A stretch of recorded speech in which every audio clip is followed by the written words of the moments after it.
My trans teacher yelled at me in front of the whole class, just because I said, there's only two genders. She called me transphobic, hit me with a ruler, and tried to humiliate me. I voice recorded everything, and sued her for $50,000. 2 weeks later, she showed up at our door, sobbing. I go to a high school in Southern California, and used to absolutely love it here. But 1 month ago, a new teacher transferred here and changed everything, and right from the get-go, it was obvious that she was trans. In her first lecture, she told us that her pronouns were she, her, and that we can't refer to her with any other pronouns. The rest of the lecture was spent discussing the importance and meaning of pronouns. I just thought that it was an introductory lecture and didn't think much of it. She was going to teach us math next time, and I was really excited because I like solving problems. But the next day, she opened up a slideshow about LGBT history and began teaching that. I raised my hand and asked her if we weren't going to study math, but she told me to sit down and not interrupt the class. However, I considered that a valid question, so I asked if she could answer it really quickly. Our first test was in a week, and we needed to be prepared for it. But our teacher, Ms. Wright, just crossed her arms and started calling me transphobic. She claimed that I was purposefully interrupting the class so I wouldn't have to listen to a trans talk. I denied it because my intention was purely based on academics, and I never did anything to suggest that I was transphobic. By this point, most of the class was seeing eye to eye with me and nodding their heads. The Ms. Wright saw that and yelled at the top of her lungs,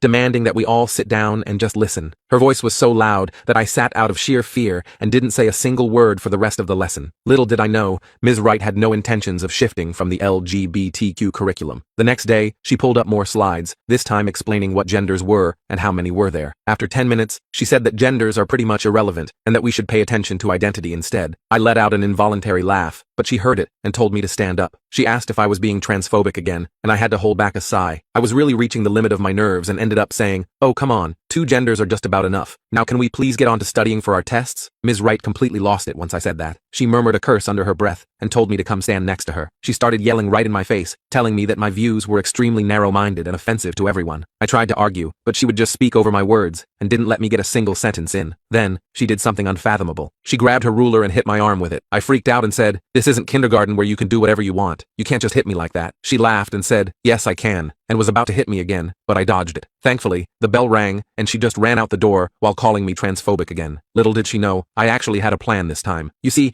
my friend had secretly recorded the entire thing on his phone and sent the video to everyone on campus. Later that day, I showed it to my parents. Now, I expected them to be angry, but my dad was literally threatening to end her, so I had to calm him down and show that I wasn't hurt. My parents decided to go to the headmaster's office along with me to get that horrible teacher fired. We told him everything, and even showed him the footage. However, to our surprise, the headmaster refused to do anything. He said that his hands are tied and he can't fire the teacher without any solid proof. Apparently, video footage of a teacher assaulting a student and yelling in his face wasn't solid enough proof for him. I was about to say something when my dad told me to be quiet and just took us out of the office. I asked him what was going on and why he was so calm all of a sudden. He said that just like me, he had also